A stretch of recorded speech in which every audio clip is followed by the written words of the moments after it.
Welcome, and thank you for joining us this afternoon. My name is Lee Lowry, and I'm the Executive Director of the American School Health Association. Today's webinar, Teens, Health, and Technology, How Teens Search for Health Information in the Digital Age, is a timely webinar to help us gain insights on human behaviors when it comes to teens and health online, and we're glad to have you join us today.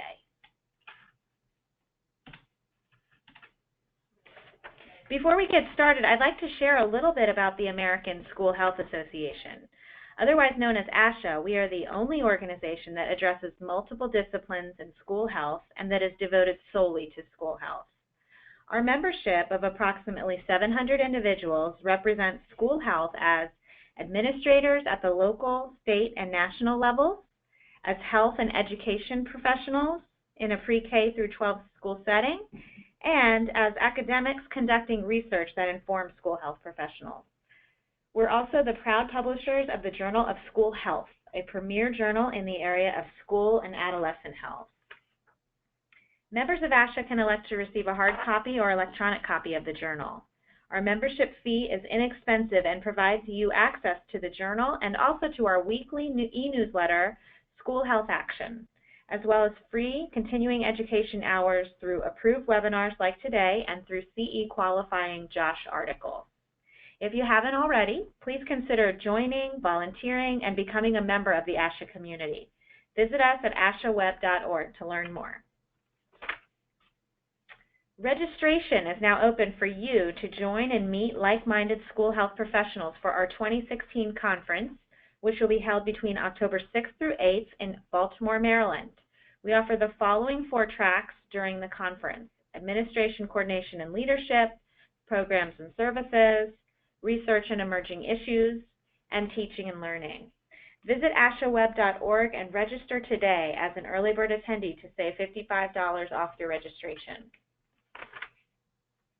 As I mentioned, the continuing education credit for today's webinar is free for all members.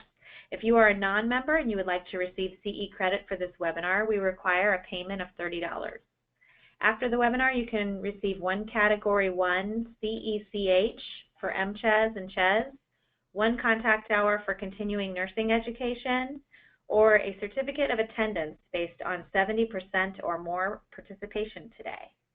Participation is measured by the amount of time the webinar remains active on your screen.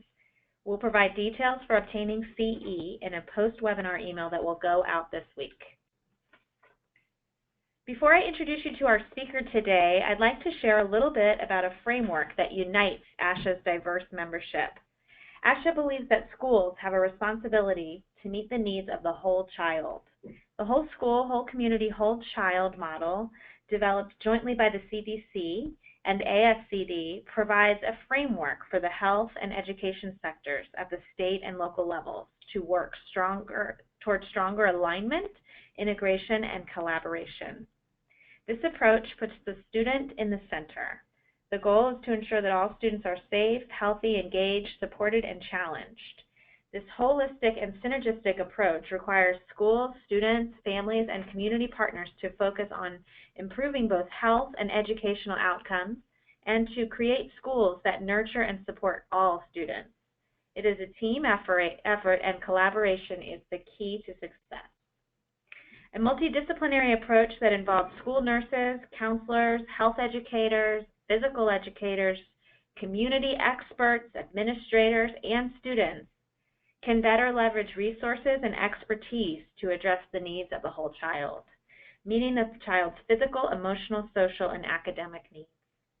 Using the knowledge and wisdom of this school health team, schools can develop policies and programs that support all students, keep them safe from physical or emotional harm, and empower them to take responsibility for their own health and well-being. All of ASHA's webinars tie back to this model, and today's topic of Teens, Health, and Technology, How Teens Search for Health Information in the Digital Age is no exception, as it will address the health education, health services, and counseling, psychological, and social services components of this framework.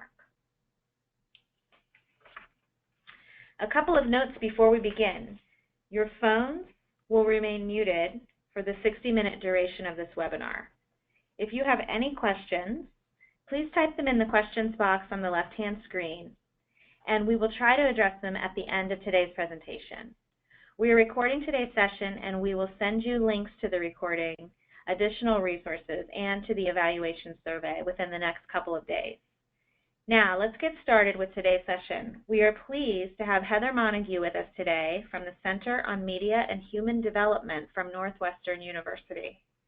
Heather Montague is a doctoral candidate in the Center on Media and Human Development.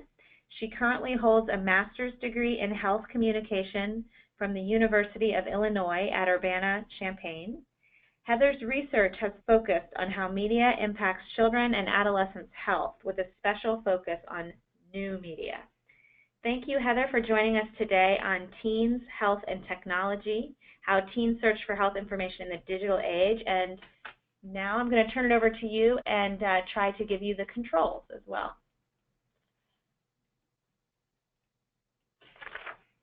Okay, are you with us, Heather? Thank you so much, Lee.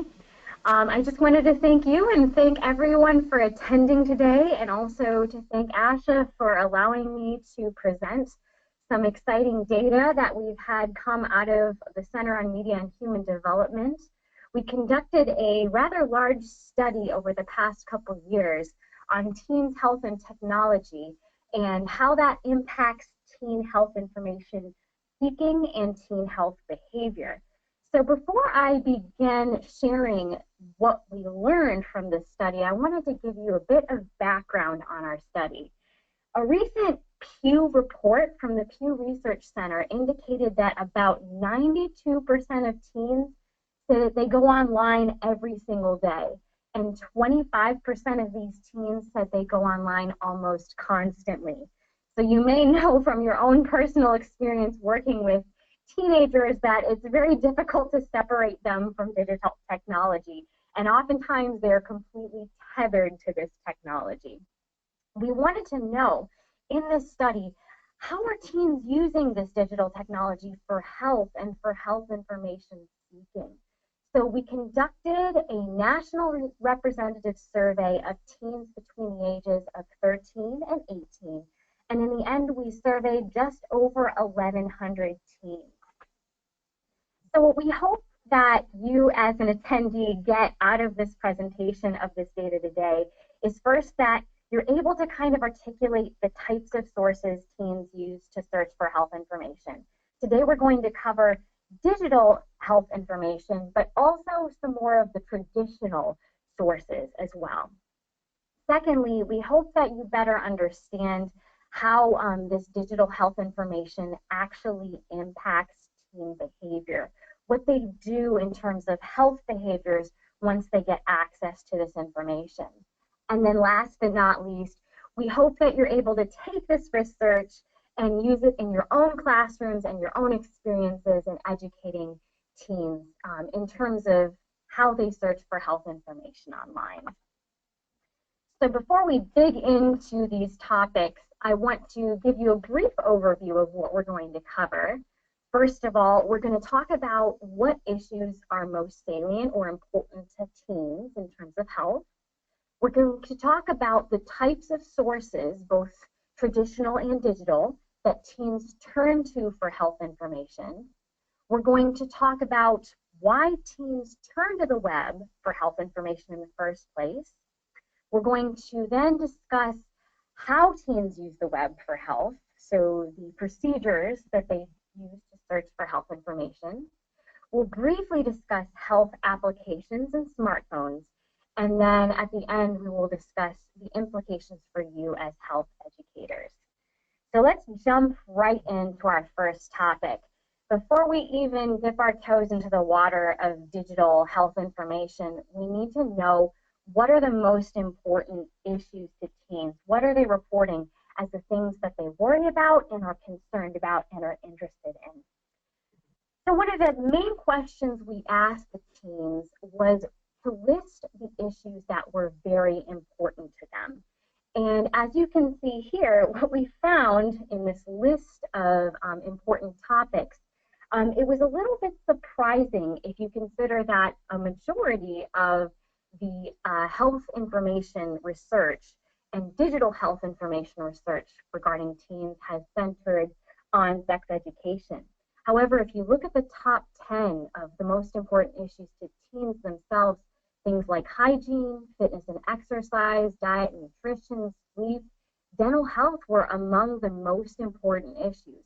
We also see some of the traditional issues that we have in the past seen as important to teenagers, such as puberty, birth control, pregnancy, and STDs. However, these fall a little bit further down the list, which was somewhat surprising to us. But again, the top three were hygiene, fitness, and nutrition. So this is something to consider as we talk about what types of digital information teens search for, because these important topics will factor in later. Now, it's important to note that there are some pretty big variations here. We broke down the research in terms of gender and age, and overall we found that girls tend to rank these 10 topics a little bit more important than boys. Now, not surprisingly, some of the biggest differences were for things like puberty, birth control, and STDs. However, they were also factored in for things like depression, where girls tended to think this was a more important topic than the boys. Another really interesting finding when we broke things down by the income level, we found that lower income teens were more likely to rank these issues as more important to them. So this is something to consider when looking at this data, and you can find a complete breakdown of age, gender, and income in our report that is online that will be later sent out. But it's important to consider the fact that this is generally what's important to teenagers, but there is some variance in terms of age, gender, and income level. Now, we also asked teens to list what topics are important to their peers, their friends, other teens their age. And here we find that some of those more taboo topics that make it front and center in a lot of the research make it to the top of this list. So drug and alcohol abuse, STDs, pregnancy, birth control. It's really interesting here that the teens, while these are not the most important topics to them, they themselves, they will list that they think that their peers find these topics important. So there is a bit of a disconnect here, that what teens think about themselves is important and what they think their friends are thinking about as important is not exactly the same. So now that we've taken a look at the top health topics to teens, let's take a look at where teens primarily go for health information. Here in this table, you can see a breakdown of teens' health information sources. We asked the teens to list where they get their health information. We asked them a variety of sources, and we asked them to respond whether they got a lot of health information, some or a little from these sources. As you can see here, parents are still the top source of health information among teens, followed by health classes, doctors and nurses, and the internet made it fourth on this list. So that's something very interesting to keep in consideration when we look at this data, that parents are still a top source as well as health classes in school. Overall, we saw that about 84% of teens have gotten at least a little bit of health information online, but at the same time, only 25% got a lot of this health information from the internet. So overall, the lesson learned here is that teens get less health information online than what they get from parents, doctors and nurses, and health classes. However, the internet far outpaces any other media source, and that's why it is emerging as an important source of health information. The teens are getting far more information from the internet than from TV, than from books, than from magazines. We also asked the teens to describe how happy they were with the health information sources that they have used. Very similarly here, we see that parents, again, received the highest satisfaction in terms of health information. If we look at the internet here, only 24% said that they were very satisfied with the health information they got online. So that's something to consider, that the smaller chunks of teens are extremely satisfied with this information. They're more likely to be satisfied with information they get from live sources, such as parents and doctors and nurses. However, there's a similar satisfaction level between health classes, siblings, and books and the internet. There's not as much of a divide there. So that is something to consider, that the internet does approach health classes and books, but doesn't quite get as far as doctors and nurses and parents and other live sources. So what are the main lessons that we learned when we asked the teens about their sources of health information? First of all, teens are still looking to the more traditional sources of health information, and they're still getting a lot of health information from these sources. And overall, teens are still pretty satisfied with this information. However, as we've looked over time, there are a growing number of teens who now also turn to digital sources of health information. The main thing to remember here is that the internet is not replacing parents, it's not replacing health classes, it is simply complementing these other sources. So teens are still looking to the traditional sources, but they're also looking to the internet to fill in some of the gaps that still exist in terms of that information. So now that we've talked a bit about the sources that teens use, and we've seen that a large majority of teens are getting at least a bit of health information online, what exactly drives teens to go to the internet for health information? What are the main reasons that they go online for this information? Well, we asked teens to list some of the common reasons that they go online for health information. And the very first thing that popped up was school health projects. And this goes back again to that fact that the internet is complementing and not replacing. So they're learning things from these school health classes, but even for the projects, very pragmatically, they have to turn to the internet. Next, they stated that it was to learn how to better take care of themselves. Third, when a health issue crops up with themselves. Fourth, when a friend or family member experiences an illness or a health event. Next, to learn how to treat an illness. And then last but not least, when they were too uncomfortable to talk with their parents about the health topic. Now, going back to what I said a little bit earlier about a lot of the academic research focusing on taboo topics such as sexual health, we may get a sense that teens are going online to learn about risky health behaviors or the more embarrassing topics so that they don't have to talk to adults about it or they don't have to bring it up with their peers. But our survey seems to say the opposite. It seems to say that a lot more teens are going online for proactive reasons, to learn about their own health, to learn how to better take care of themselves, to learn how to enact healthy habits, or simply to get information or some sort of comfort when a family member is ill. So again, we can see that teens are quite proactive when using online health information. It's not this situation of them sneakily trying to find out things that they don't want to talk to adults about. And I think we get a much better sense of this when we look at the teens, what they themselves say about their internet searches. We asked the teens to explain in their own words why they went online and the reasons they went online to look up health information. And I'd like to share a few of these quotations with you.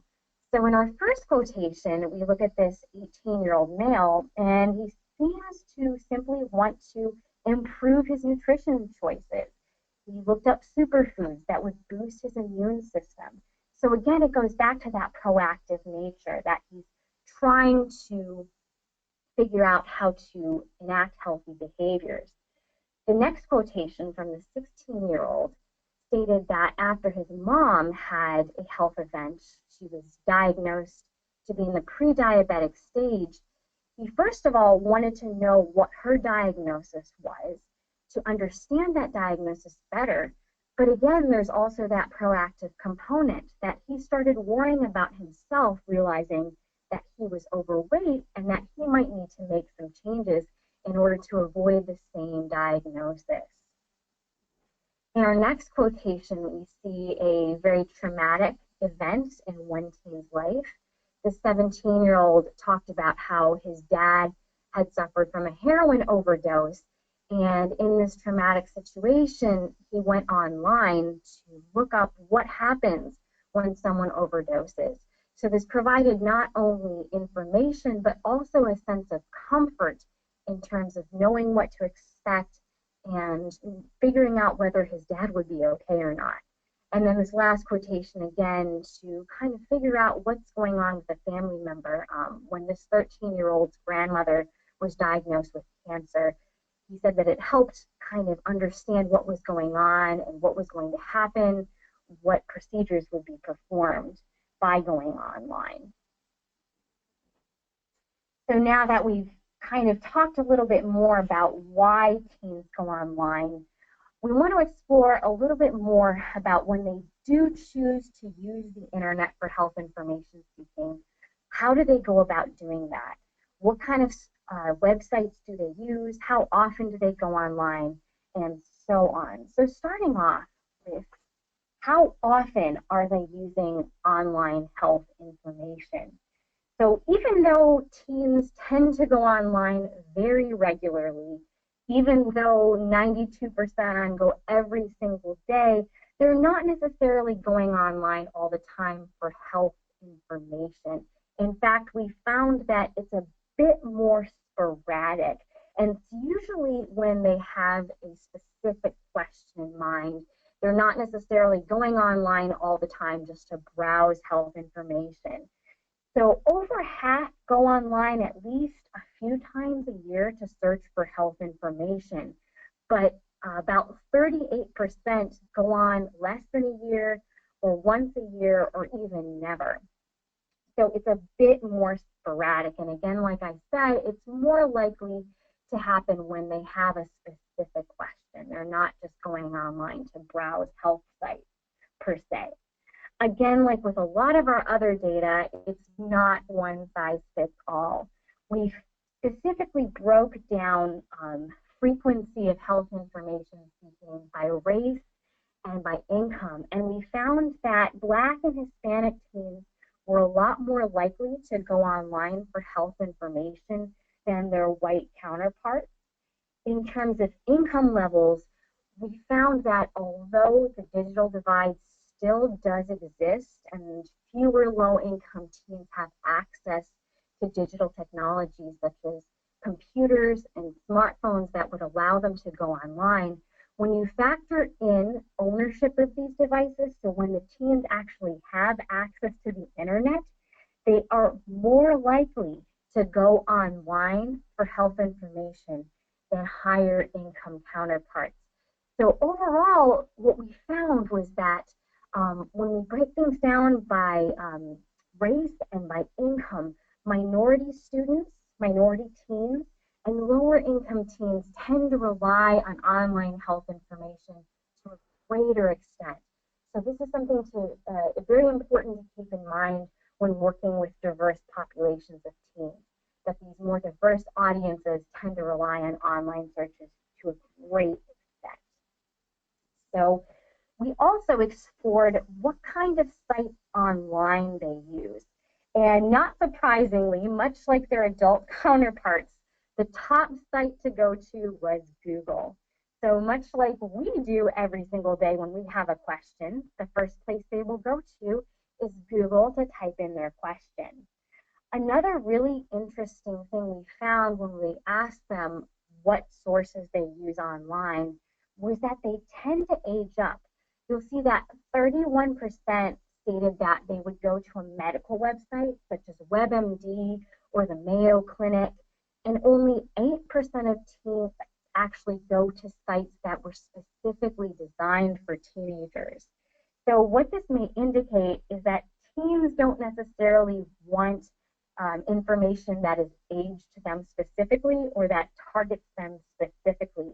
They want the same type of information that any adult would have access to, and they are very concerned with the credibility of that information. So this is important for educators and for people who try to deliver health information, especially via online platforms, that you don't necessarily want to age it down. You don't necessarily want to have this cool feeling that's targeting teenagers. A lot of teens will prefer to go to quote-unquote adult-oriented websites.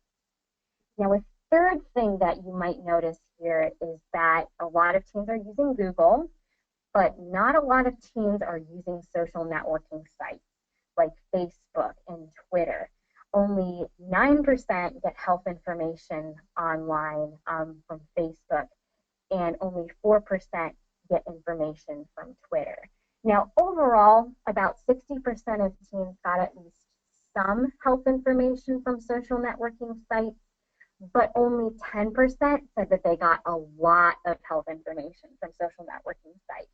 And we'll talk a little bit more about why this is the case, but that's something to keep in mind, that they tend to favor websites over social networking sites. At the same time, YouTube emerged as one of the most popular social networking sites, which isn't surprising as there are a lot of health how-to videos, especially relating to diet and exercise on YouTube. We also really wanted to understand that whether or not the teens were satisfied with the health information they get online, because satisfaction is what will drive teens to one site over another. Now, the majority did say that they were at least somewhat or very satisfied. However, when they weren't satisfied, some of the reasons they listed was because there was simply too much conflicting information. The information just didn't seem reliable. The information wasn't really relevant to them. It took a really long time to sort through. It was too vague, and they couldn't find a specific answer to their question. So when we break down these reasons, they break down into two main categories. First of all, expediency and how quickly they can find an answer, and two, reliability and credibility. So to first get to the aspect of expediency and how quick they can find the information, it's not surprising that teens oftentimes go to Google, because it's kind of known as the place to get information very quickly. However, when it comes to reliability and credibility, what we found when we digged a bit deeper was that trustworthiness of sites seemed very important to teens. We asked them how they figured out whether a site was credible or whether that health information was accurate or not. And most of the teens stated that they would look for .org or .gov sites because they thought that was a bit more credible. They also stated that they would cross-check two sites to make sure that the information was the same before they believed something. So on the surface, it seems like they are quite literate, that they know where to go for health information that is credible and accurate. Unfortunately, at the same time that they stated these methods of assessing the accuracy and credibility of these sites, we know from our research and many previous studies that when they go to the internet, they tend to just click the first link that pops up. And again, this goes back to expediency and wanting a quick answer. They don't necessarily dig for these answers, but they'll just click the first thing that comes up. Additionally, the teens stated if they didn't know the source that the information came from, only about 15% of them would check to see who sponsored the site. So trustworthiness and accuracy is important to them, but media literacy and health literacy may still be an issue here, where teens might be tempted to just look for the quick response rather than actually knowing how to get the most credible response. Another main issue that we saw pop up in terms of what sites they used was privacy. Privacy was cited as being extremely important to these teens, and this might be why they turn to social networking sites a little less frequently, because oftentimes what you post is associated with your name. Many teens over and over again stated that they would never post anything they didn't want their grandmother to see. So that would rule out a lot of health topics that may seem a bit more embarrassing, that may seem a bit taboo, or may even just be a little bit too much for them to handle their friends knowing about. So this is something to keep in mind in terms of where they go for health information. Expediency and quickness, trustworthiness, although there are some issues there, and issues of privacy. We've talked a lot about positive health information. We've talked a lot about where teens go when they have questions and how they've gotten a lot of good information about issues that they or their family have gone through. However, something also to consider is that not everything available online is positive or even beneficial for these teens.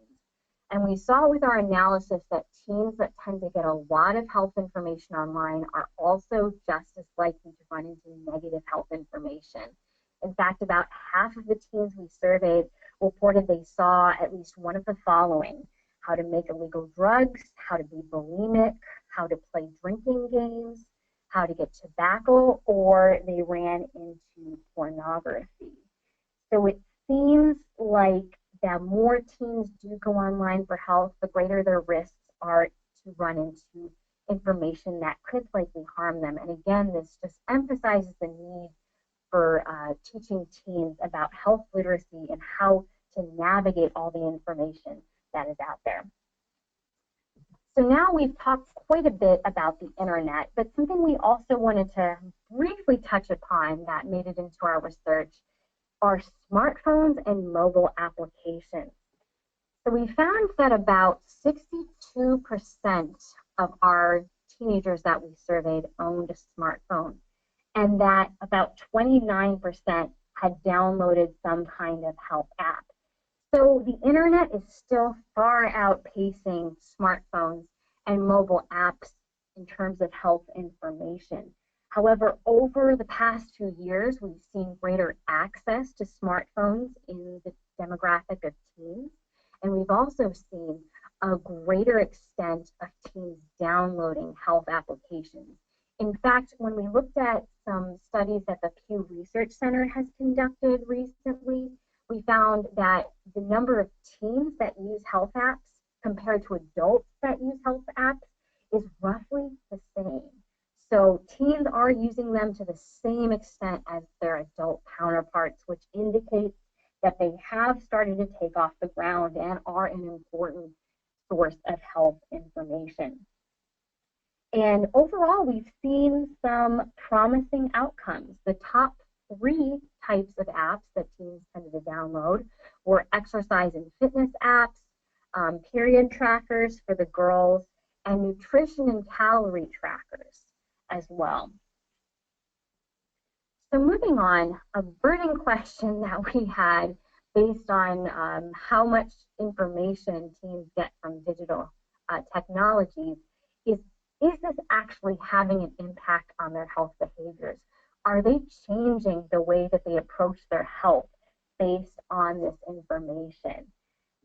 So what we found is that about 28% of teens reported some type of behavior change due to online health information, and 7% reported some type of behavior change due to mobile applications. We didn't really see much in terms of health-related games or wearable devices, and this is simply because of the fact that teens don't tend to use these technologies as much. They're not likely to use things like Fitbits. In fact, in the focus groups that led up to this survey, a lot of teens stated that they didn't really like Fitbits because that seems like something that old people tended to use, and so they didn't really want to be associated with that. However, we see some promising results here for online information and mobile health apps. Now, on the surface, it may seem like online health information is actually more beneficial and more impactful on teen behavior than mobile health apps. However, I want to address a couple of unique studies that have come out of this data. And the first one of these studies may indicate that mobile health apps may be better at eliciting health behavior change when it comes to certain health topics. So the first sub-study that came out of this data was one that we presented at the CDC Social Marketing Conference.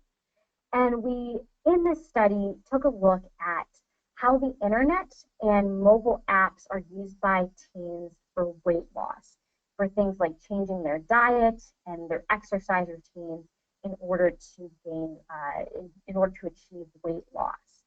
What we found here is that although more teens use the internet for weight change than mobile applications, in the long run, teens were more likely to report successful weight change by using mobile applications than those that use the internet. So mobile applications did seem, when it came to the specific issue of weight change, to be the better technology for teens and the one that they reported to be more successful. Now, it's important to remember that this is a correlation study, and we would indeed need to run some experiments to prove this entirely, but this gives some promising results for mobile applications. Remember that mobile applications have that unique ability to help kids track and help kids have reminders carried with them throughout their day as they have their cell phone with them throughout most of the day. And they might be carrying these devices at the point of decision making. So when it comes dinner time, when they're deciding whether to have dessert or not, the app might remind them that they've had a lot of sugar during the day and they might want to skip on that dessert. Now, another specific study that came out of this data was how teens use social networking sites for health information. And this was a study that we presented a couple weeks ago at the International Communication Association Conference in Japan. And we took a look at social networking, even though teens are not using this technology to an extreme extent. About 60%, as I said before, do use social networking sites for at least some health information seeking. We found that there are a couple of drivers that cause teens to go on social networking sites for health information. First of all, the more interested they are in health topics, and secondly, the more health issues that either they or their friends and family have experienced, the more likely they are to use social networking sites for help. Now, what we also found is that when teens do use social networking sites for help, a couple of things happen, and they're good and they're bad. First of all, they're more likely to report having a positive body image. They're more likely to say that they're able to have a healthy diet and exercise regularly. They report that they're less stressed, but at the same time, they report that they are more likely to engage in risky behaviors such as drugs and alcohol use, eating disorders, and unprotected sex. So, unfortunately, it looks like social networking can be a double-edged sword when it comes to teens' health behavior. So on the one hand, they report that they feel really good about themselves, that they feel like they're engaging in positive health behaviors, but at the same time, they report actually engaging in risky behaviors that could harm their health in the long term. One of the explanations that we came up with to explain this data is that oftentimes when it comes to social networking sites, when you see these negative health behaviors presented, when teens see them presented, they don't always see the consequences that are associated with these health behaviors. So for example, if a teenager sees their friends binge drinking at a party, they don't necessarily see the teen getting grounded after that party or the negative health effects that come about from binge drinking years down the road. Very similarly, if a teen sees inspiration or eating disorder related material online, they may see a teen that gets a lot of likes for being thin, that gets a lot of praise, but they don't see that same teen 10 years down the road when they're struggling with serious health consequences. So this might be one of the reasons that social networking can produce both good and bad health impacts. So at the end of the day, the last thing we wanted to discuss is considering that teens are using digital technology for health information, and considering that these digital technologies are becoming more popular over the years, what are the implications for you as health educators? And there are a few things to think about here. First of all, expect teens to use the web and other digital technologies to look up health information on their own. If they're interested in the topic, they will still come to parents, they will still learn about them in health classes, but also expect them to proactively search for this information on their own as well. Secondly, it's important for educators to have an understanding of what health information is available online. Because teens are going to go online, because they are going to use digital information, educators need to understand the landscape so that they can help teens navigate this information. Thirdly, and kind of related to this, is that media literacy does indeed matter, because there is accurate information online. There's also inaccurate information online. There's information that may lead teens to enact positive health behaviors and also negative health behaviors. So it's important to help teens navigate the landscape of digital health information. This could be a very valuable component in health classes, similar to how we teach teens in English classes to pick credible sources for their papers. We may also want to teach teens to look for credible, accurate information when it comes to their own health. And this can be a good time to ask teens what they've learned on their own from the internet about health sources, to shut down myths and to kind of give teens a more accurate portrayal of that health topic. Next, we know that incorporating digital media into classes may be well received. YouTube is a very popular source for teens in terms of looking for health information, and this is something that can be incorporated into health classes, as well as giving teens sites to go to that have health information that may benefit them. Again, as we saw before, a lot of times it's not the best idea to age down, but rather age up for these teens. And then last but not least, keep in mind that digital devices are not replacing the classroom. They're not replacing teachers, and they're not replacing parents, doctors, and nurses. That although the internet exists, you are the teen's first line of defense when it comes to health information. It's only a matter of understanding how they go to digital devices, understanding what information they're getting from these sources, and using these sources to your own advantage. That is one of the best ways to help teens navigate the landscape and to find information that will better impact their health in a positive manner. So thank you so much for listening to my presentation today. I thank you for letting me present some of this data to you. And I will now open the floor for questions from Lee. Okay, great. Thank you so much, Heather, for presenting all of this great data. We have received a few questions during your talk, but at this time, I want to go ahead and invite people. It's not too late. We have a lot of time, so please go ahead and feel free to submit your questions. I also, before we go right into the Q&A, just want to remind you all that we will be providing a follow-up email in the next day or two, and that email will include a PDF of Heather's slides today, as well as a link to the recording. And then potentially, if we're unable to answer some questions, we could potentially address some unanswered questions in that email as well. Okay, so at this time, we'll go ahead and turn it over to the questions.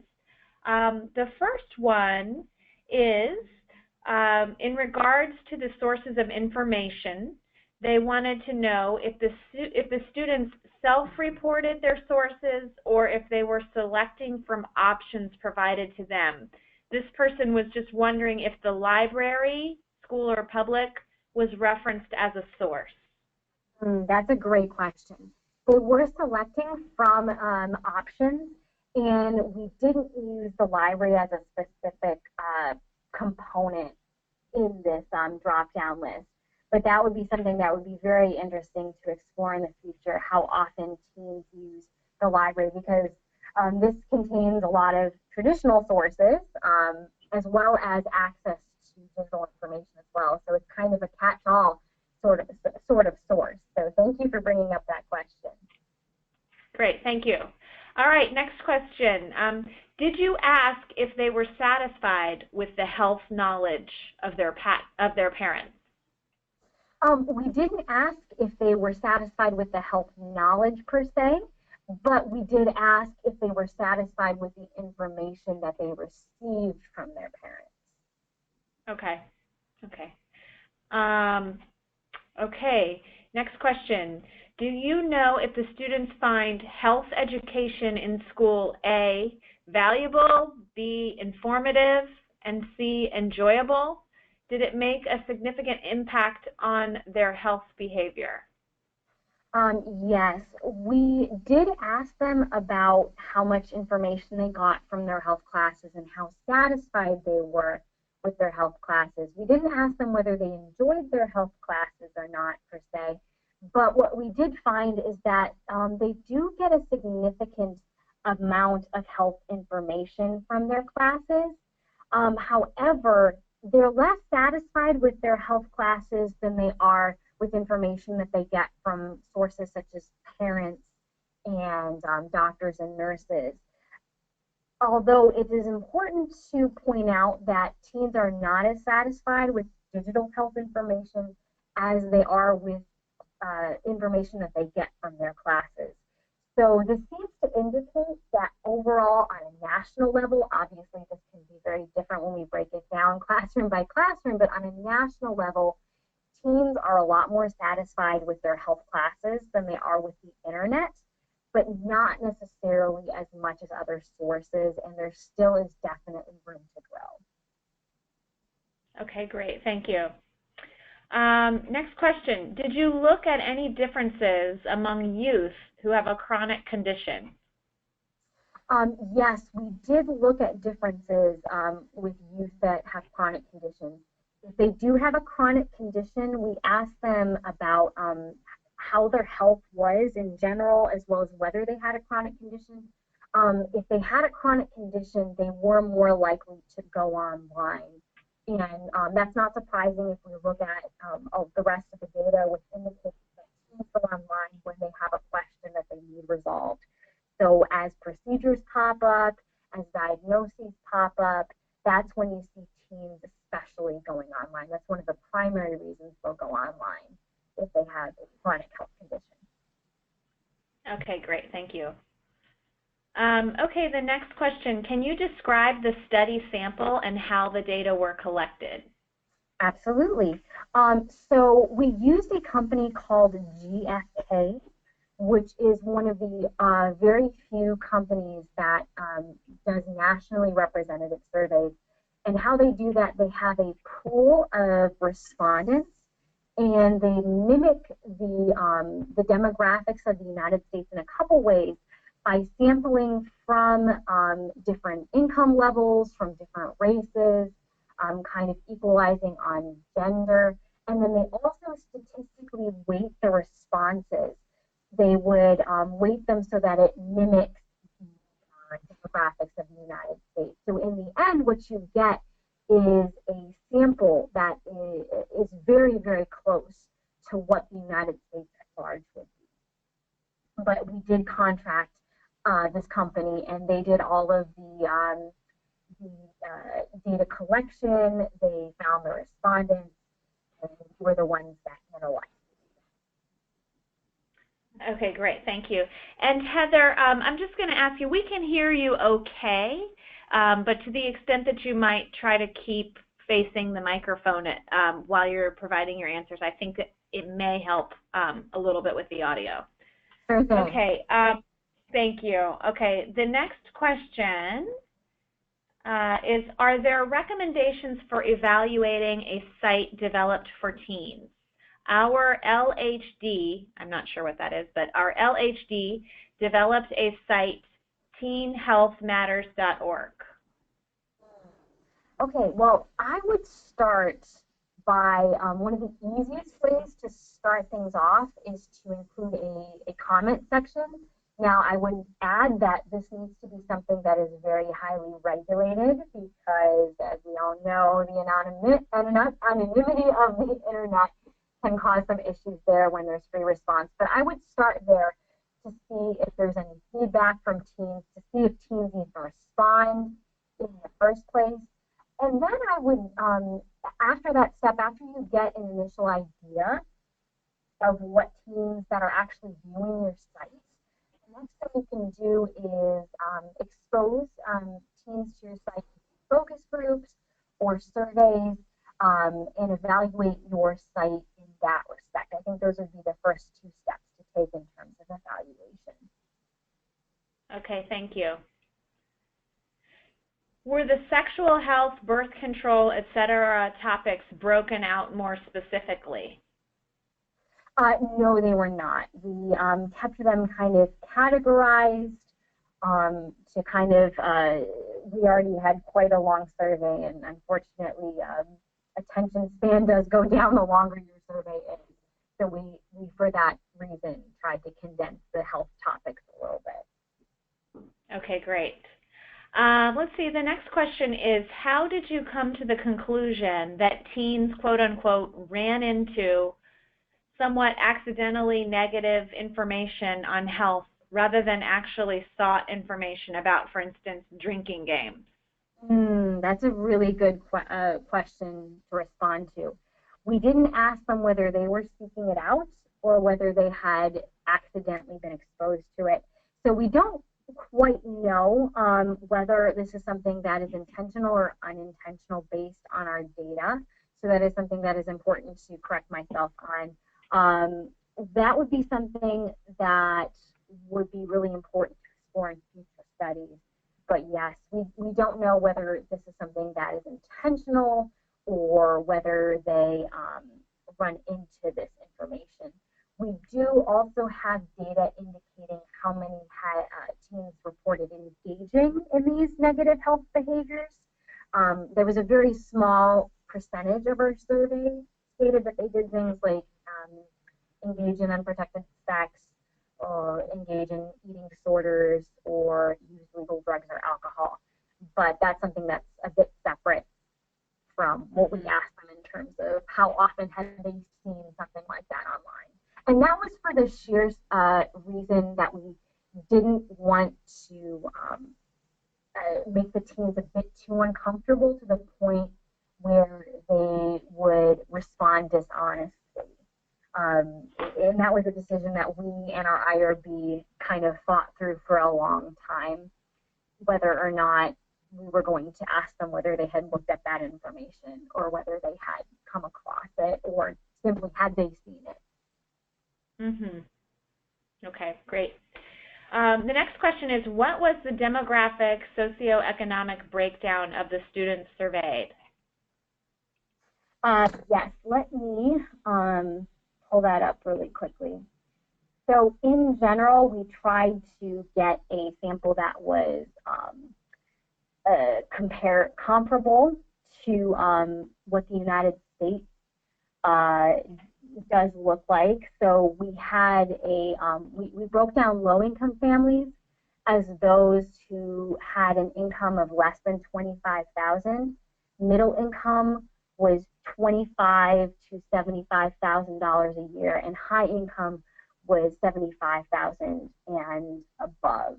I would have to get back to you on the specific numbers in each of those breakdowns, but I do believe those are provided in the reports, and I can send that with the information that that goes out in that email as well. Okay, great, thank you. Okay, next question. What are the most important skills for students to learn in terms of media literacy and how to navigate the internet to find the most important information given what you've found they already know how to do? Yes. I think the first thing that they need to understand is that not all information online is accurate, and some do understand that to a certain extent. But I think the biggest thing to teach them based on our data is to look at source credibility and to understand who sponsors the sites. A lot of health information online is corporate sponsored. So, for instance, there was a giant campaign that was put out by the Corn Growers Association on how high fructose corn syrup is not unhealthy and is fine in moderate amounts. So it's really important to teach teens to look for the sources. Also, giving them some sites that they can kind of fall back on, such as WebMD, the Mayo Clinic, various health resources, so that they know where to go when they're not sure to get information. And also, again, reiterating the need to check what they hear, especially on social networking sites, against known websites. Another thing that is really important for teens to understand is that you can't just go with the first site that pops up, that it's important to spend time looking for answers to health questions, that getting a good answer does indeed take time. And so even going beyond checking two sites against each other, checking multiple sites to see which answers seem the most accurate. And again, reminding them that there are non-traditional sources or non-digital sources such as their parents and health educators that are happy to help them navigate when they do have more specific questions. Okay, great. Thank you very much. That was a great answer. I think that was very helpful for a lot of folks. Okay, for those teens who choose to use health apps, what are the best digital applications to use to complement traditional sources? That's a really good question. Unfortunately, there aren't necessarily a lot of health applications that run the gamut of health information, so you're not going to find a whole lot of applications that teach everything. So it's very specific to the issue at hand. If they're looking at something, we look specifically more in depth at the nutrition and exercise. So health apps such as MyFitnessPal are both popular and very effective in helping teens track things. My Calorie Lab was another one that was effective, and it was beneficial because it does provide not just the tracking component, but the educational component in terms of macro and micronutrients. So kind of giving them the skill set, they do need a little bit of background on the health topic before they go into the application. The application is probably not something that necessarily teaches them as much as it helps them perform the behaviors that they've been taught how to do. So I would take the apps with a bit of a grain of salt in that respect. Use it as a tool to sustain positive health behaviors rather than teach them in the first place. So again, going back to that complementary status of the digital technology. Right. Okay, great. We have 1 minute left, so we're going to wrap up soon, everyone. Someone wrote in that teens seem to want quick, summarized information. What do you see as the most important media literacy lessons? For example, what would you focus on for teaching how to assess a website or the info they find? I would say, again, like I said before, check the source first. Always check your source and ask yourself, why does this person or this organization have the credentials to talk about what they're talking about. What makes them an expert in this matter? So first of all, starting with source credibility. Secondly, look for outside citations. So again, this is very similar to everything we teach them in English class. Look for citations from universities, from academic resources, from known health organizations such as the CDC, NIH, and then last but not least, again, don't be afraid to cross-reference with multiple sites. So the answer, unfortunately, to tell teens is that you can't necessarily get the best answer if you're looking for a quick answer. On the flip side, we know that teens still do want the quick answer. So when you're designing a site, while you don't want to age it down necessarily, use of things like charts, graphics, bullets, that can make a world of difference in terms of the engagement that teens actually have with your site. So what we teach them is to look for the right answer, not the quick answer. But at the same time, we can kind of meet them where they're at when we present information to them. Okay, great. Thank you so much, Heather. I'm sorry if that was kind of a duplicate question, but at least it gave you an opportunity to drive your point home. I appreciate that. Well, at this time, we have concluded the hour and want to thank you, Heather, so much for presenting this great topic and answering all of these great questions. And as I mentioned to the group, we will be sending up a follow-up email that will include the links to the recording, to the presentation, and evaluation survey. We look forward to hearing what you think about the session. Thank you again, Heather, and thank you to our audience. This concludes the session. Bye-bye.